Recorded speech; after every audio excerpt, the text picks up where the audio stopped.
Hello my YouTube family. मैं एक बार फिर से स्वागत करती हूँ आप सबका मेरे चैनल पर। उम्मीद करती हूँ कि आप सब बिल्कुल ठीक ठाक होंगे और बहुत खुश होंगे।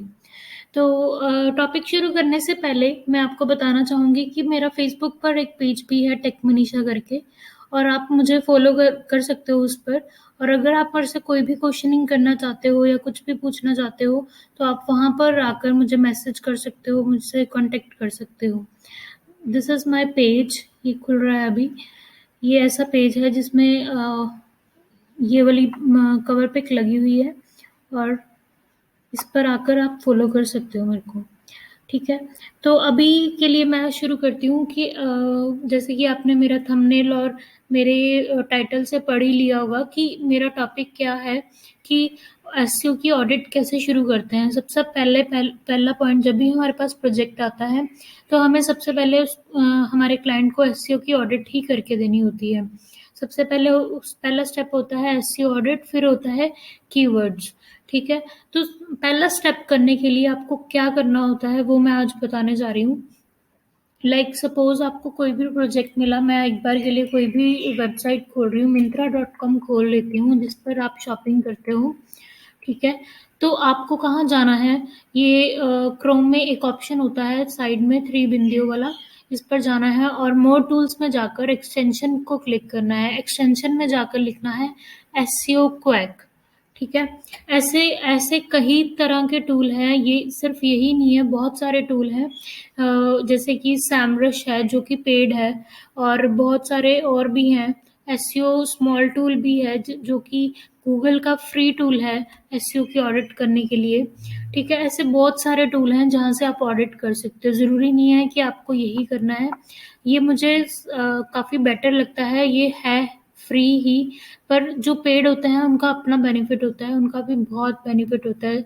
जैसे जो सैमरश मैं बता रही हूँ वो बहुत ही अच्छा टूल है।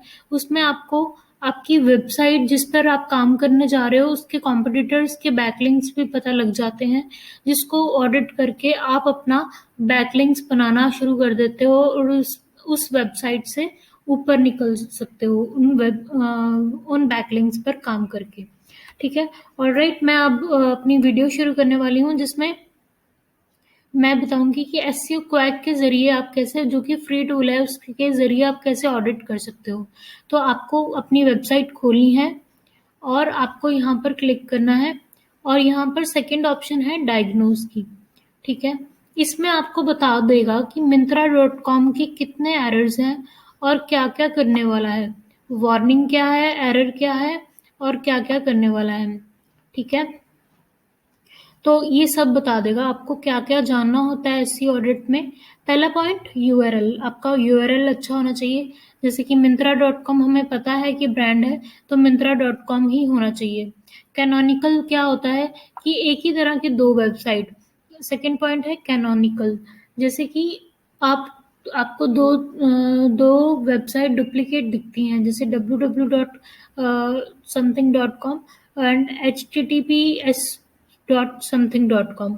तो वो होता है कैनोनिकल एरर। अगर आपकी वेबसाइट पे कैनोनिकल एरर है तो आपका 2 जगह ट्रैफिक जा रहा है। ठीक है, तो आपको वो हटाना पड़ता है कैनोनिकल एरर। और फिर आता है टाइटल। टाइटल भी में भी आपका कीवर्ड ज़रूर होना चाहिए।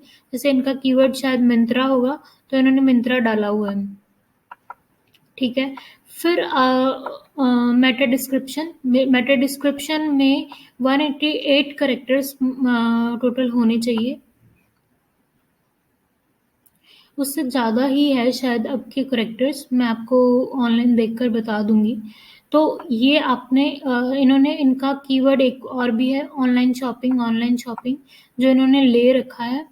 तो ये भी ऑप्टिमम बता रहा है कि इनका डिस्क्रिप्शन भी ओके है।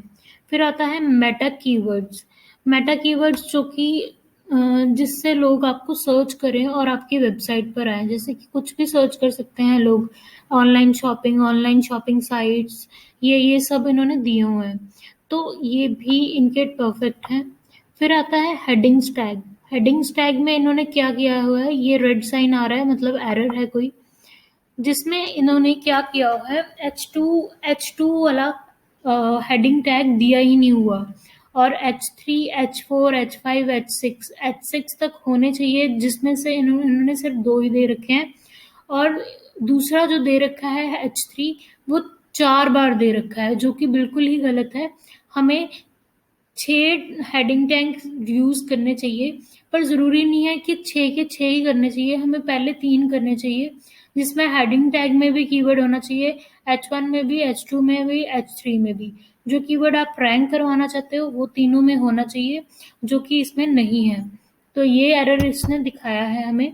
फिर आता है इमेज टैग। इमेज टैग में ये कह रहा है कि इसमें 18 इमेजेस में ऑल टैग नहीं लगा हुआ, तो जिसके करके ये एरर शो कर रहा है। और 18 इमेज भी ये बता देगा आपको कि कहाँ नहीं लगा हुआ।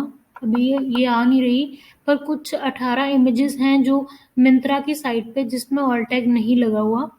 फिर आता है फ्लैश टैग। ये फ्लैश वाला जो होता है, ये वेब वेब डेवलपर करके देता है, आपको बस उसको बोलना है फ्लैश फ्लैश लगा दे वेबसाइट पर, तो वो लगा कर दे देगा। और फिर आता है माइक्रो फॉर्मेट। माइक्रो फॉर्मेट भी नहीं लगे हुए इस वेबसाइट में, स्कीमा लगा हुआ है। स्कीमा क्या होता है? जो स्टार रेटिंग कई तरह के होते हैं, डेट को जैसे कई वेबसाइट में डेट भी लगी होती है, ठीक है, कई वेबसाइट में टाइम लगा होता है, कई वेबसाइट में एरो लगा होता है, और कई वेबसाइट में स्टार रेटिंग आ रही होती है। वेबसाइट जब हम गूगल पर जाकर लिखते हैं ऑनलाइन शॉपिंग वेबसाइट, जैसे हम यहाँ पे लिख देते हैं ऑनलाइन शॉपिंग साइट्स, तो जो ये चीज़ें, जैसे कि ये चीज़ आ रही है जहाँ मेरा कर्सर जा रहा है, ये चीज़, और बहुत सारी वेबसाइट्स में रैंकिंग भी आ रही होती है, उसमें भी स्कीमा लगा होता है। तो ये होता है स्कीमा, ये स्कीमा लगा होता है। flipkart.com आगे स्कीमा, कईयों में डेट आ रही होती है, ठीक है, तो इसमें ये लगा हुआ है। ओपन ग्राफ भी लगा हुआ है, ठीक है। ओपन ग्राफ ऑब्जेक्ट्स होते हैं, वो भी वेब डेवलपर का ही काम होता है, वो लगा कर दे देगा। या फिर इसके कई वो भी आते हैं, जैसे कि हम डाउनलोड करके हम लगा देते हैं ओपन ग्राफ को भी। और फिर आता है ट्विटर कार्ड। ट्विटर कार्ड भी इसमें नहीं लगा हुआ, जो कि लगाना चाहिए इनको। और EMP वर्जन भी नहीं लगा हुआ, जो कि इतना इम्पोर्टेंट नहीं है, पर लगा लिया जाए तो बहुत ही अच्छा है। बाकी सब कुछ इनकी वेबसाइट पे परफेक्ट है। इनकोडिंग इनका नहीं परफेक्ट, ये इनको करवानी चाहिए। ये इनकी वेबसाइट को वीक बनाता है। फेविकॉन क्या होता है? फेविकॉन जैसे कि Myntra.com में ये जो लोगो आ रहा है ना, जैसे कि हम ये जो लोगो आ रहा है Myntra.com ऑनलाइन शॉपिंग, जब ये खुली हुई है तो इसके आगे ये छोटा सा लोगो आ रहा है, इसको कहते हैं फेविकॉन, ठीक है। तो ये सब इनमें वेबसाइट में लगा हुआ है। तो ये था मेरा टॉपिक। इसमें और भी बहुत कुछ होता है। तो आप अलग-अलग वेबसाइट में आप लिखोगे गूगल पर जाकर, अगर लिखते हो ना SEO ऑडिट ऑनलाइन, तो आपको बहुत सारे टूल मिल जाएंगे। आपको ऐसा भी मिलेगा कि कई टूल्स में ये मिलेगा कि उसमें लगा हुआ है, पर आपको कई वेबसाइट में जैसे ये चीज़ें लगी हुई नहीं लगी हुई बता रहा है, कई ये हेडिंग टैग्स नहीं लगे हुए, तो ये आपको दूसरी वेबसाइट में बताएगा कि लगे हुए हैं। तो आपको क्या करना है, आपको इसकी कोडिंग में चला जाता है Ctrl+U करके, ठीक है। तो आप यहाँ पर Ctrl+F करके H1 टैग ढूंढोगे तो आपको मिल जाएगा। H1 कैसे, ऐसे करके, तो आपको ये मिल गया, ये रहा H1 टैग, और आपको ये मिल गया, और आपको ये पता लग गया कि इसमें H1 टैग लगा हुआ है और कीवर्ड लगा हुआ है या नहीं, ये आपको भी पता चल जाएगा। फिर आप ढूंढोगे H2 टैग नहीं लगा हुआ है, कहीं भी नहीं आ रहा, तो इसका मतलब वो साइट, ये वाली साइट बिल्कुल सही बोल रही है कि H2 टैग नहीं लगा हुआ। तो इससे हमें पता चलता है कि हमारी वेबसाइट में क्या-क्या कमियां हैं, हमें उसको पूरा करना है ताकि हमारी वेबसाइट जल्दी से जल्दी ऊपर आ जाए। तो जैसे ये मैंने कीवर्ड टाइप किया था ऑनलाइन शॉपिंग साइट, ठीक है, इसमें अमेज़न सबसे ऊपर आ रहा है, स्नैपडील आ रहा है, फिर फ्लिपकार्ट आ रहा है, लाइमरोड आ रहा है, पर Myntra.com 7th नंबर पर आ रहा है। No, not good. ये आना चाहिए टॉप 5 में या टॉप 3 में। तो इसमें ये कमियां हैं, इसीलिए ये ऊपर नहीं आ रहा। इसमें कीवर्ड्स नहीं सही तरीके से लगे हुए हैं, ठीक है। इसमें हेडिंग टैग्स नहीं सही तरीके से, कि गूगल को ढूंढना बहुत मुश्किल हो रहा है कि ये कहाँ लगा हुआ है, ये कहाँ लगा हुआ है, ऑल टैग नहीं लगा हुआ। तो इस करके इसमें ये प्रॉब्लम्स आ रही है, इस करके नीचे आ रही है ये वेबसाइट। तो इनको ये सब ठीक करवा लेना चाहिए। तो इसी के साथ मेरा ये टॉपिक खत्म होता है। Thank you so much guys for watching my video. I hope आपको ये एसईओ ऑडिट का टॉपिक समझ लग गया होगा। और अगर आपको कोई भी प्रॉब्लम आती है, आप कमेंट सेक्शन में पूछ सकते हो। If you like my content, please like, share and subscribe my channel. Thank you so much.